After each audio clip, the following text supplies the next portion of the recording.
What on earth is going on? After finishing my business trip, I returned home for the first time in 2 years. Today, Michael should be off work. I was thrilled at the thought of seeing him after such a long time, but the moment I opened the door of the house, a strange smell wafted through, and my excitement instantly calmed down. However, at the same time, an indescribable sense of anxiety overwhelmed me. I felt like something serious had happened. Michael? I called out Michael's name as I searched around the house. But there was no sign of him anywhere. This is the only place left. I took a breath and slowly opened the bedroom door. No, Michael. What is this? Indeed, there was Michael, but he had become completely different from Michael I knew. My name is Sandra Brown. I'm 32 years old. After graduating from college, I left my hometown and got a job as a sales employee at an advertising company. Honestly, I had never dreamt of the industry since I was young. However, a lecture I attended at my college sparked my interest in advertising. How to create ads that attract people? What elements should be included to make an advertisement appealing? Before I knew it, I was completely engrossed in advertising and design. As I was preparing for job hunting, it was natural for me to delve into studying for a career in the advertising industry. As a result, I successfully got a job at the company I aimed for. I still remember how happy I was. It was sad to have to leave my hometown, but my heart was thrilled to have grasped my dream. However, once I joined the company, I realized it was much harder than I thought. Of course, I wasn't underestimating it. Still, reality and imagination were indeed different. I have to visit clients, make materials, find new clients, and more. There were many fun moments, but the frequent overtime, working on weekends, and business trips were tough. The kindness of all my colleagues was my salvation. Eventually, I started to wonder if this was really what I wanted to do. But then, a supportive presence appeared in my life. It was about 2 years after I started working. I attended a drinking party invited by a colleague, but feeling out of place, I was drinking quietly by myself when a man approached me. Are you okay, being alone like this? Yes, I'm fine. That man was Michael, who would later become my husband. He seemed to have noticed me drinking alone and come and talk to me. You seemed a bit lonely. Would you like to join me for a drink? Absolutely. At my response, he smiled kindly. As we talked, I found out that he also worked in sales. From then on, we hit it off, often venting about work. We quickly exchanged contact information to arrange a dinner together. I never imagined getting along with someone of the opposite sex at a casual drinking party. I still think it's a miracle that I met my future husband. A week later, it was the day for Michael and I to meet. Honestly, I felt a bit down. After all, that was just a booze-fueled occasion. Things just seemed to work out with the help of alcohol. But will it work if we meet in sober conditions today? With some trepidation, I met up with Michael. We entered the restaurant he had reserved. In the end, my fears were unfounded, and I had a great time with him. He was a real gentleman, interesting to talk to. He really seemed like the ideal man. Sandra, you're such a wonderful person. Oh, stop. Wonderful is an overstatement. He would give compliments that most people wouldn't say outright, seemingly without a second thought. Gradually, I found myself thinking about him more and more. Afterward, Michael and I started seeing each other frequently, and on our third date, he confessed his feelings, and we became a couple. The time I spent with him was truly blissful. Thanks to him, I managed to get through the tough times at work. Are you okay? Not too tired? Yeah, I'm good. I tried not to show my fatigue in front of him, but it seems he always understood. He always cared and would hug me gently each time. 2 years of such life had passed. Michael finally proposed. Of course, I accepted the proposal, and we became husband and wife. I will definitely make you happy. I can never forget Michael's smiling face as he said that. After that, we completed the formal greetings with each other's families and registered our marriage. The first time I met my Margaret, during the greetings, she was so kind, and I felt relieved. It turned out that my Phil had already passed away. If there's anything, please feel free to talk to me about it, okay? Yes, thank you so much. Surrounded by kind people, I wondered how lucky I was. I felt like I could overcome anything with them by my side. I was looking forward to our future life together. But then, I got caught up in something unexpected. I later regretted marrying Michael, because a shocking truth came to light soon after our marriage. Michael couldn't do any household chores at all. Sorry, I really can't do any housework. What? How have you been living until now? Well, I just bought food from convenience stores or supermarkets, and when laundry piled up, I took it back to my parents' house. I don't even know how to use a washing machine. How could this be? Why didn't I realize this while we were dating?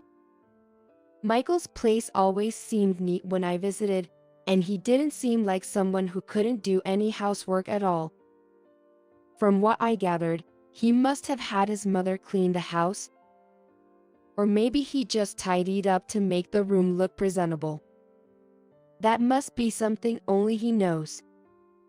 Since then, I started teaching Michael how to do household chores. But whether he didn't want to learn or couldn't learn, he remained unable to do anything I taught him.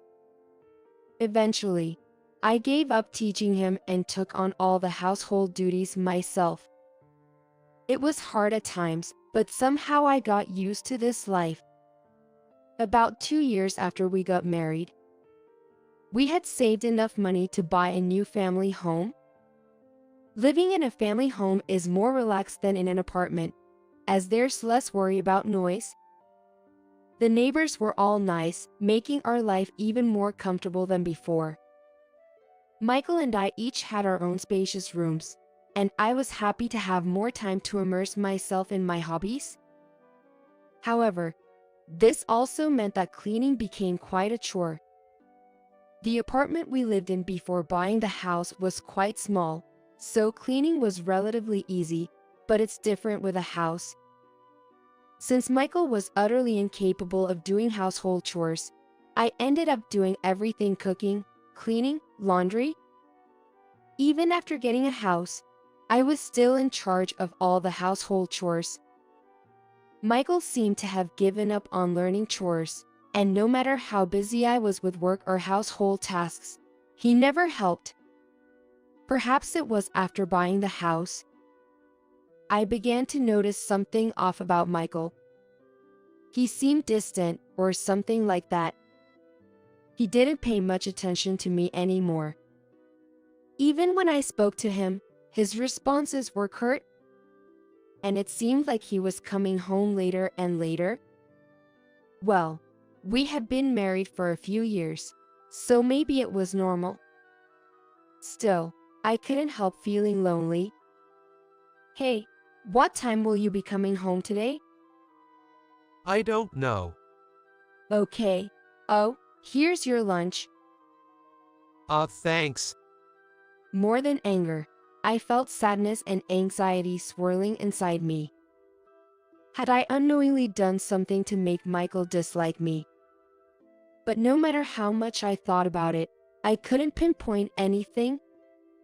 Well, he hadn't complained about anything to me, so maybe I shouldn't worry too much. Eventually, I began to think that this was just his true nature.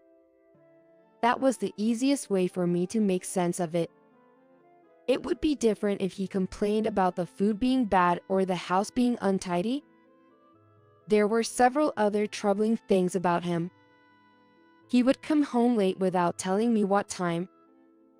He often left his lunch I made in the morning and messed up the room even though he knew I would be cleaning. I often found his laundry scattered around his room. At first, I thought he must be tired and didn't reprimand him much. But no matter how many days passed, he didn't change his behavior. Seeing this, I finally lost my patience and confronted him. "Hey, can you please be more considerate? It seems like you just scatter things around, thinking I'll clean up. I work just like you know, managing the household chores is hard enough already. Can't you be a little more considerate of me?" Huh? Are you saying I don't care about you? Yes, that's exactly what I'm saying. If you really cared, you'd take care of your own things more. And the last time I went into your room to clean, it was so messy. How can you even sleep there? Despite saying you're coming home late, you hardly tell me exactly when. Don't you think something's off? I let out all the frustrations I had been holding in at him. But he wouldn't really listen to what I was saying. I'm tired too. You're going to clean up anyway, right? And I told you I'd be late, so it should be fine. You're just too fussy. Fussy, am I? Ultimately, Michael never really listened to what I had to say. From that day on, he became even more distant towards me.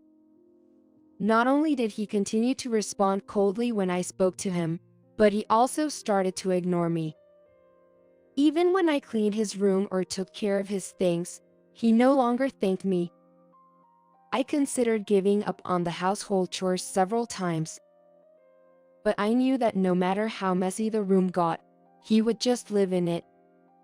On the other hand, I couldn't stand living in a dirty room myself. I just hate to live in discomfort. After much thought, I decided to continue doing the chores for my own sake. As time passed, it seemed like Michael's attitude was returning to normal somewhat. But he remained indifferent towards me. Should I be happy that he at least started to tell me when he would be home? I wondered where the Michael I knew before marriage had gone. I had no idea he was hiding such a nature. If I had known, I might have reconsidered getting married. I began to feel the stress of work and home life every day. About half a year into this routine, my work on business trips suddenly started to increase. With both day trips and overnight stays, I was leading a very hectic life. On top of that, I had to manage the household and take care of Michael. The burden on me had become overwhelmingly large.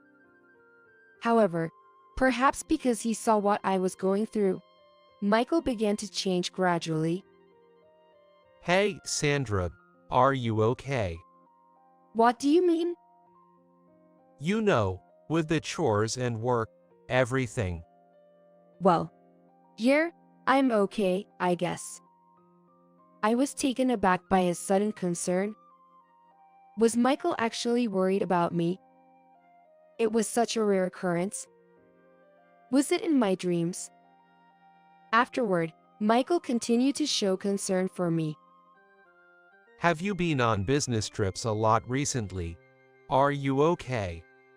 Yeah, I'm okay. It's tough, but at least the pay is good. I see. I'm glad you're okay if you say so. He was hiding something, or if he was genuinely concerned. I had my doubts, but despite everything, he seemed to be genuinely concerned about me. Just knowing that made me feel happy. But Michael's late returns remained unchanged. Hey, why are there so many nights you come home late?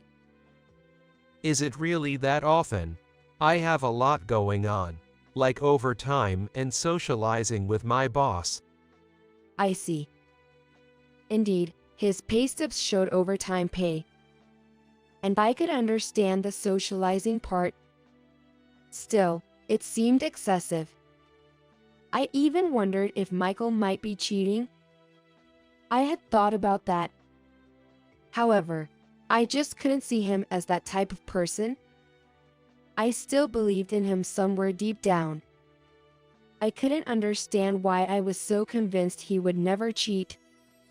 Even as my business trips increased, Michael made no effort to do household chores.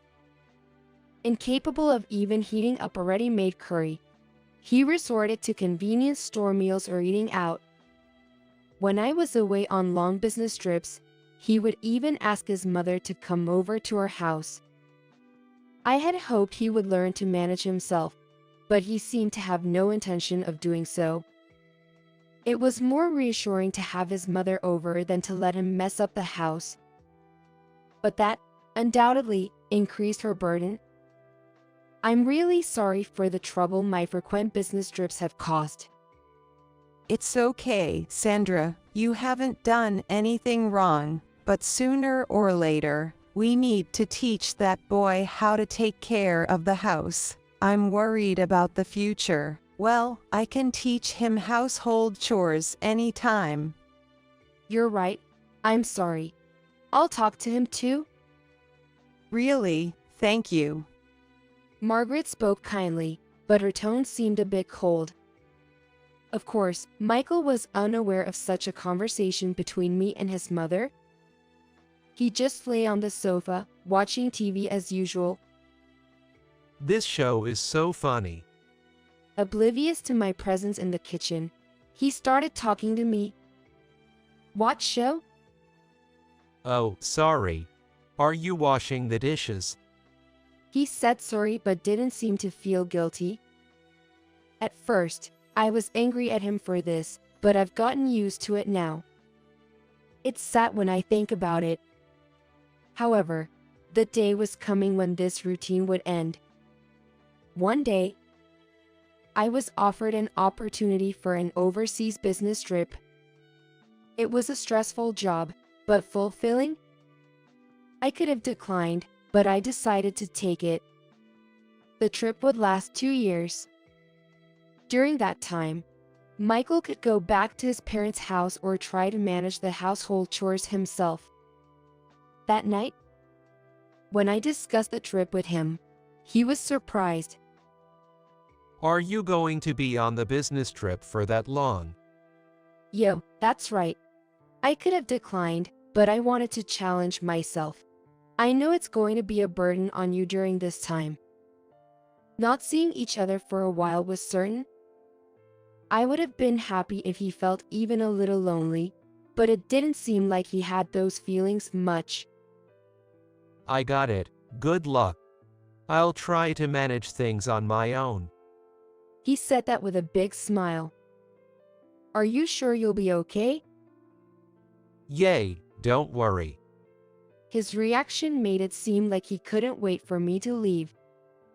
Months after the overseas business trip was announced, the day to depart finally arrived.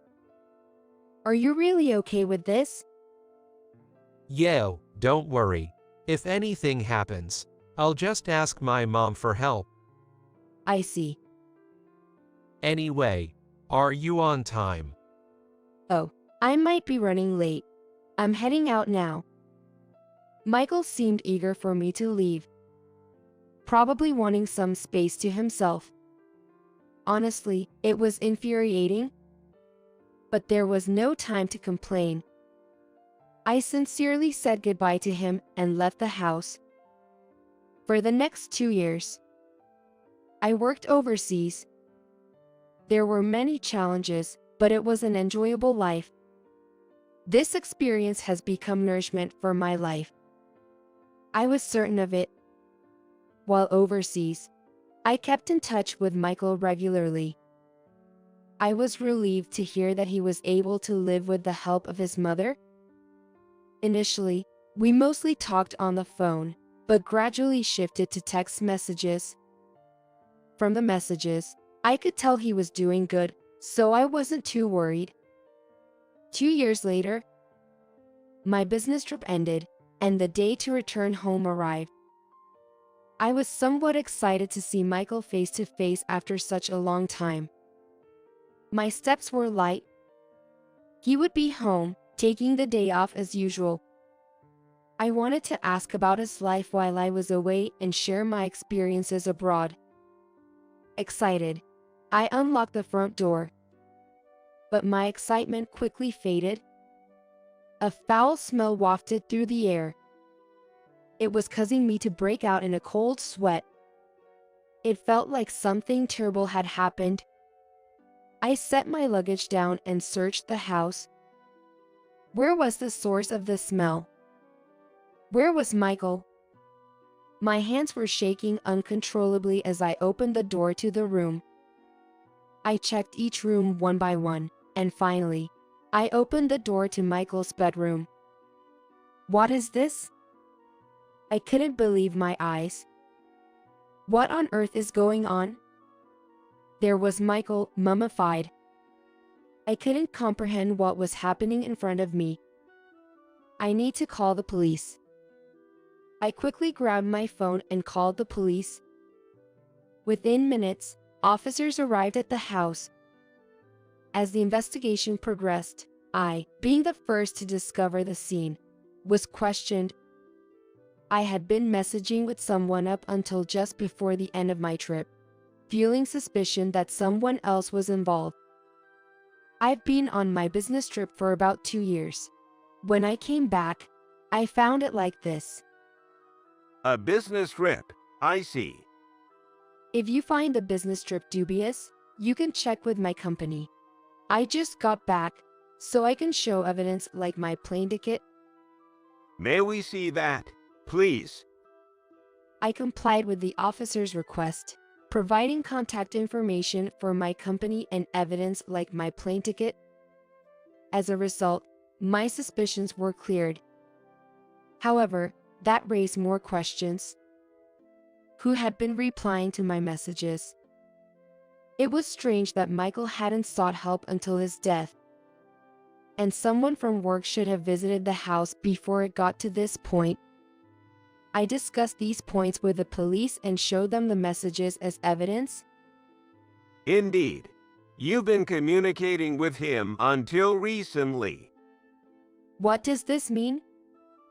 The more I thought, the more baffling everything seemed. The officers seemed suspicious and decided to conduct a thorough investigation. After initial conversation, I remembered my mill, Margaret. I spoke to the police before contacting her immediately. Margaret. Actually. What, Michael? As I explained the situation, she's voice trembled. Is that true? Tell me.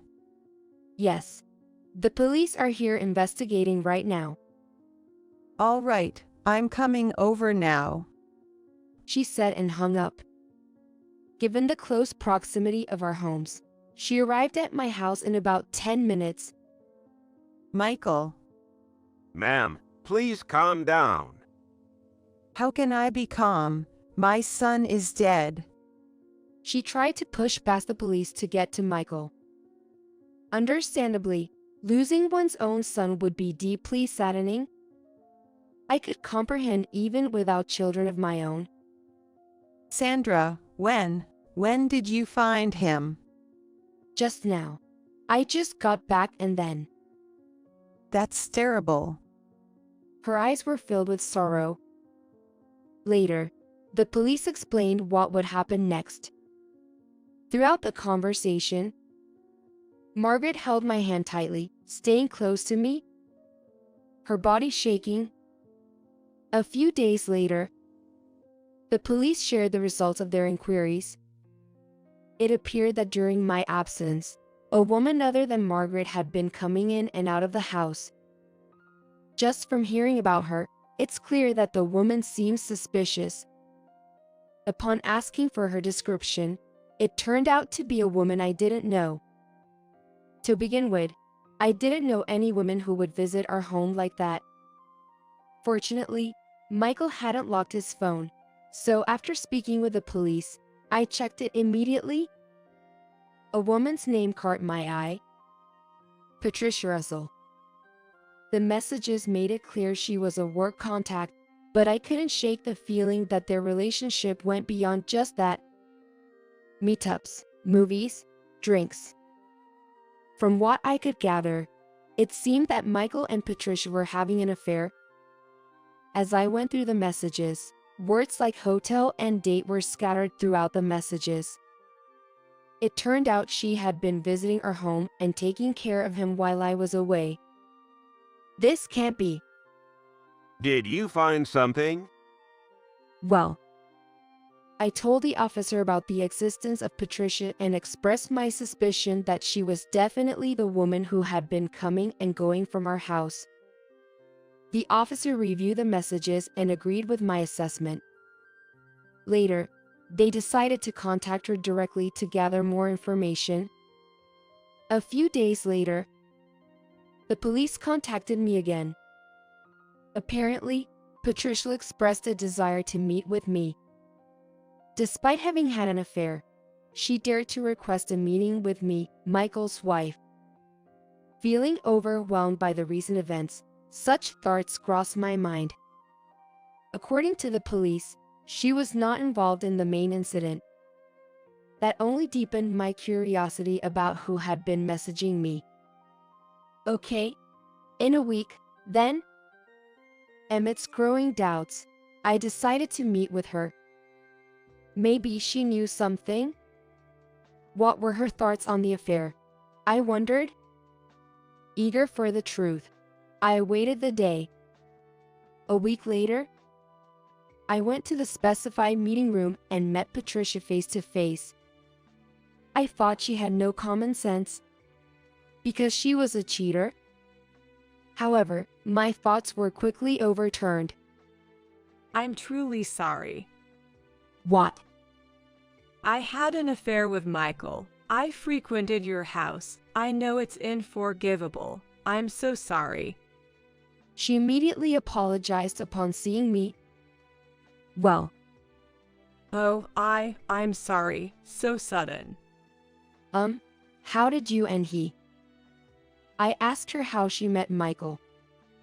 And I asked what their relationship was like before the affair.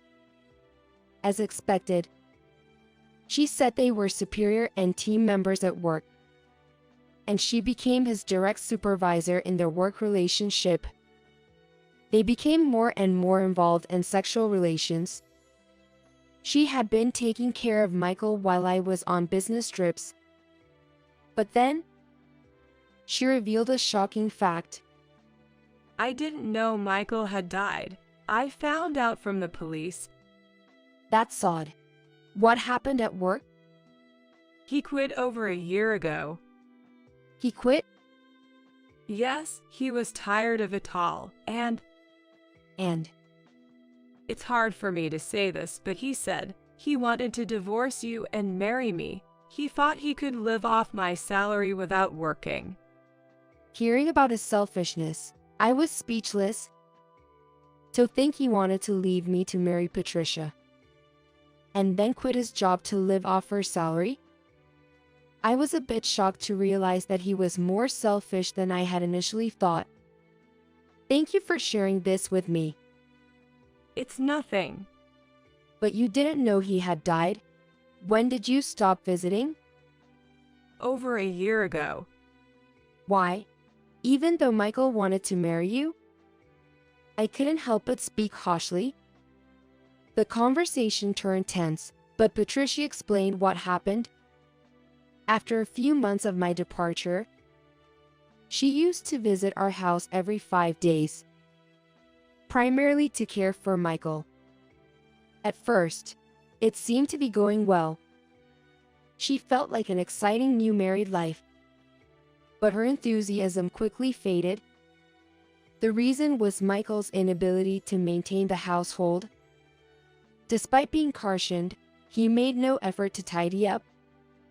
Over time, her feelings for him completely cooled off. And after she broke up with him, she stopped coming to the house.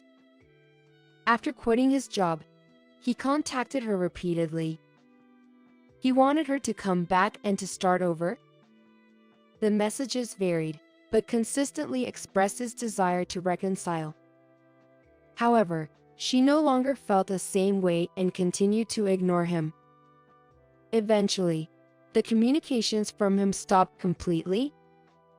Since then, she seemed to have no knowledge of what became of him. That's what happened. Yes. It's good to know what happened while I was away. Thank you. I'm the one who should apologize. Patricia seemed genuinely remorseful, continuously apologizing. While her sincerity was evident, whether I could forgive her was another matter.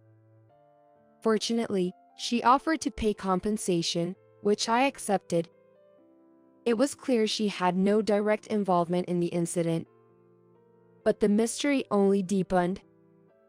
During this time, the police received a tip from our neighbors.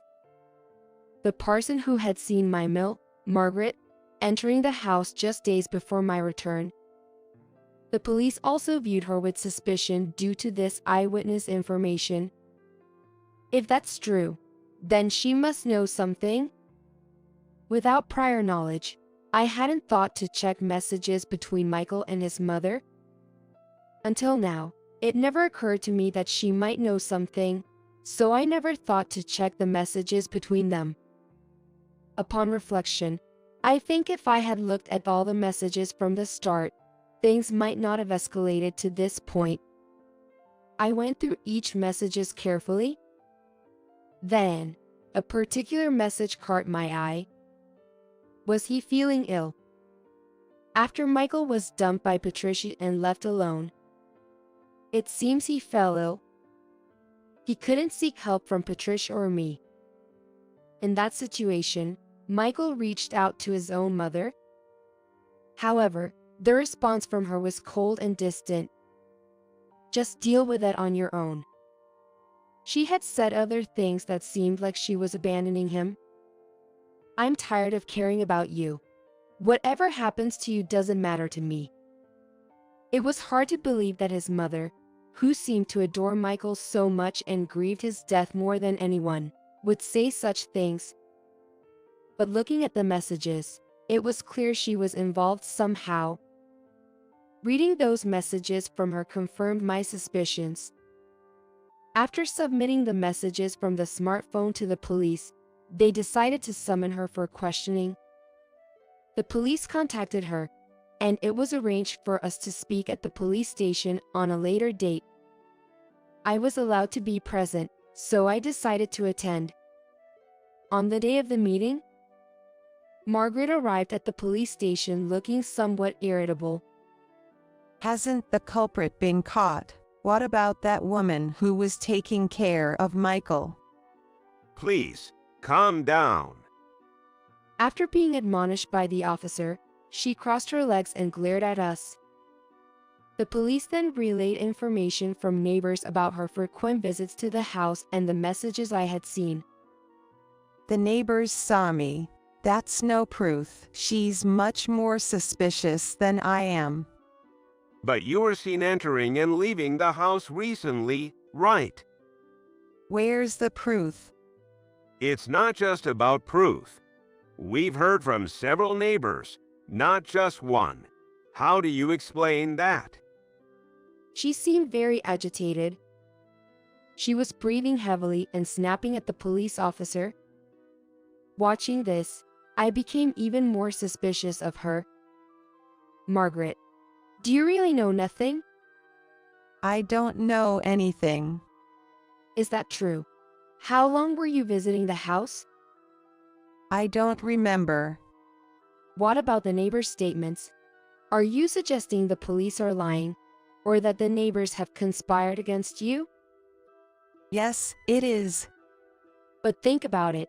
There's no reason for them to go out of their way to frame you like this. Unless, do you have any reason to believe they would do such a thing? Despite the clear suspicion, she kept insisting she knew nothing. Even though there are witnesses, she was stubborn. Her attitude infuriated me, and I pressed her further. Initially, she insisted on her innocence, but eventually, she seemed to resign and revealed a shocking truth. Yes, it was me. I abandoned Michael. Are you happy now? Margaret. Because he was just so annoying. Though I somewhat expected it, it turned out Margaret had indeed abandoned Michael in his state. The reason being that he was bothersome, which is a rather selfish justification. He was annoying. I was tired of him always depending on me. Just when I thought he was finally married and settled, he kept finding reasons to lean on me again. Never really learned to do any household chores, always leaving everything to others. I took care of him because I felt obligated as his parents, but honestly, I resented it. Then he caught a cold and wanted me to come over. I saw it as an opportunity and left him alone. Next thing I knew, he had passed away. She spoke dispassionately about her feelings towards Michael. However, her feelings were not the kind a parent should have for their child. They were distorted emotions. Have you been the one replying to my messages all this time? Yes, it was me. I thought you'd worry if suddenly the messages stopped. I knew it would come out eventually, but I figured it might buy some time. You knew it would come out, didn't you? Of course, but then Patricia showed up, and I thought maybe I could pin the blame on her, but that didn't work out. She appeared somewhat frustrated. It was unbelievable that she could have abandoned him. While I was shocked, I remembered her words before my trip. He needs to learn to do chores soon, or I'm worried about the future. Perhaps she had already disliked him from that time. Thinking this made me feel helpless. To shift the blame like that. Well, what other choice did I have? I didn't want to get involved with the police. If Patricia could have taken all the blame, I wouldn't have to be here. That's just too selfish. Sure, marrying me and dealing with my frequent business trips might have increased your burden, but that's no excuse to abandon someone. Be quiet. You don't understand how I feel. Margaret yelled at me as if venting years of resentment. But I didn't back down and continued. I understand some of your feelings, Margaret. He never learned to do chores, always messed up the house, and then he had an affair. I was honestly furious too, but there's a difference between right and wrong. What you did constitutes a serious crime, and that fact will haunt you for a long time. As I continued to speak to her desperately, Margaret finally recognized what she had done. She will have to live with being known as the person who abandoned her son. The thought of how painful that would be. It will follow me forever. She muttered, tears streaming down her face. I did that. Please reconsider what you've done. She nodded weakly in response. Shortly after, she was taken to another room for further proceedings. Surrounded by police, she appeared smaller than ever as she was moved to another room. She was arrested for neglecting Michael's body for an extended period. The trial will determine the specific charges, which remain unclear. Listening to her story, I felt a degree of sympathy. I too had been exasperated by Michael's behavior many times. However, there are limits, and her actions were irredeemable. I hope she deeply reflects on what she did. After her arrest, I moved out immediately. I just didn't want to be in that house anymore. And now I live alone in a clean apartment. Doing chores like cleaning and laundry, just for myself, makes everything much easier. Yet, I can't help but have lingering thoughts of Michael. If this had been a divorce, it might have felt refreshing, but I never expected to part ways like this. Losing my husband this way made me realize I did love him. To distract from these overwhelming feelings, I immerse myself in work each day,